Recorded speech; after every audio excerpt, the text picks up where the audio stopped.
네, 한 주 동안의 주요 정치 이슈 살펴보는 순서입니다. 오늘은 박용진 더불어민주당 전 의원과 함께합니다. 의원님, 주간 정치에서 오랜만에 뵙습니다. 네, 안녕하셨어요. 네네. 대선 기간 선대위 활동으로 많이 바쁘셨는데 선거 끝나고 어떻게 지내고 계십니까? 선거 기간에 주위에서 너 왜 그렇게 열심히 하냐고 이야기 들을 만큼 입에서 단내 날 정도로 열심히 뛰기는 했는데 그래서 좀 쉬어야 되겠다 생각하고 잘 쉬고 있었고요. 오늘 이제 광주 와서 선대위 같이 활동했던 분들 이렇게 격려 또 위로하는 감사의 뜻을 전하는 자리 같고요. 주말에 그 울산, 창원, 부산 이렇게 또 영남 지역에도 찾아가서 비슷한 행사와 자리를 가질 예정입니다.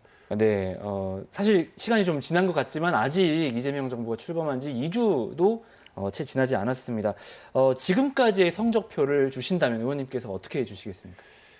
A학점은 주셔야죠. 그 정권 초반의 인사 그리고 국정 운영과 관련된 포석들은 상당히 안정적으로 잘 하고 있다 이렇게 생각을 합니다.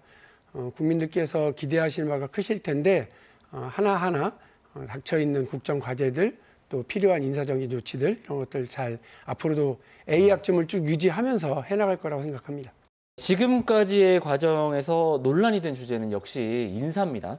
오광수 민정수석은 벌써 사임을 했고 또 김민석 총리 후보자가 채무 문제 등으로 좀 공격을 거세게 받고 네. 있는데 인선에 문제가 좀 있었다고 보시는지 궁금합니다. 근데 인수위 없이 출범을 해야 되는 정권이 갖고 있는 사전 인사 검증이라고 하는 것에서의 어떤 미흡함, 부족함 이런 것들은 있었다고 보고요. 이제 이후에 그 대통령실이 좀 인사가 좀 채워지고 나면 그 이후의 인사들 또 총리가 지명을 받고 총리가 이제 그 임명을 되고 나면 총리를 통한 제청 과정 그리고 인사 검증 과정을 통해서 내각 인사가 진행되지 않을까요? 민주당 상황도 좀 보겠습니다. 변화가 있었습니다. 신임 원내대표로 김병기 의원이 선출이 됐고요. 또 당대표 선거도 지금 정청래 의원이 일찌감치 출마를 했고 박찬대 전 원내대표의 출마도 거론이 됩니다. 그런데 이제 이른바 찐명 대결이라는 말까지 나올 정도여서 이 당정 관계가 너무 수직적으로 가는 거 아니냐 이런 우려도 있는 것 같습니다. 어떻게 보십니까? 친명이냐 아니냐를 좀 떠나서 일을 잘하냐 못하냐 검증이 됐느냐 안 됐느냐를 중심으로 실무적인 판단들 중심으로 하는 것 같고요.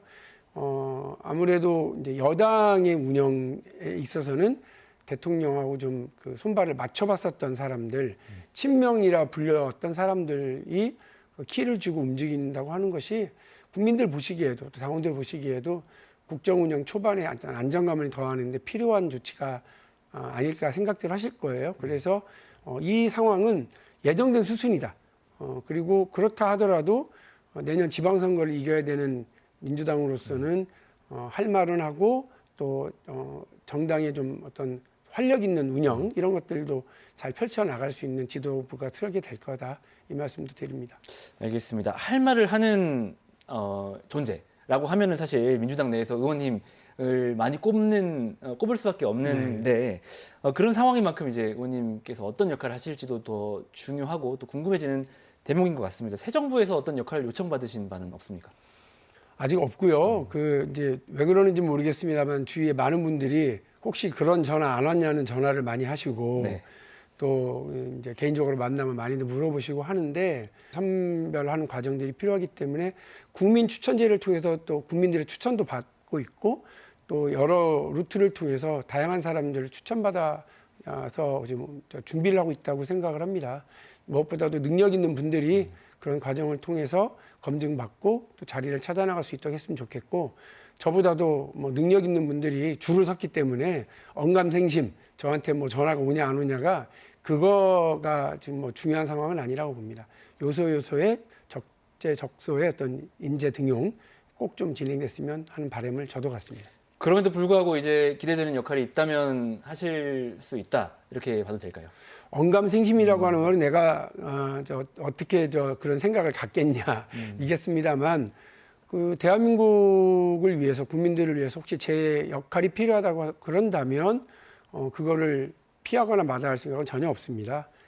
그러나 떡줄 사람 생각도 하지 않는데 김치국물부터 마시는 것도 우스워 보이니까 저는 어쨌든 더 좋은 훌륭한 분들이 많이 있고 그분들을 잘 등용해 주길 기대하고 있습니다. 알겠습니다. 네, 국민의힘 상황도 좀 보겠습니다. 오늘 이제 신임 원내대표를 선출하고 당 재정비에 나서고 있는데 지지율이 좀 급락한 모습이거든요. 특히 여론조사 결과를 하나 소개해드리면 지난 10일부터 12일까지 한국갤럽이 만 18세 이상 국민 1000명을 대상으로 조사한 결과 국민의힘 지지율이 21%에 그쳤거든요. 이 조사가 이제 중앙선거 여론조사 심의위원회에서 다시 볼 수 있는데 네. 계엄 직후보다도 낮은 수치란 말이죠. 어떻게 분석하십니까? 성경 말씀에 뿌린 대로 거두리라 말이 있잖아요. 21%의 지지율도 사실은 아깝죠.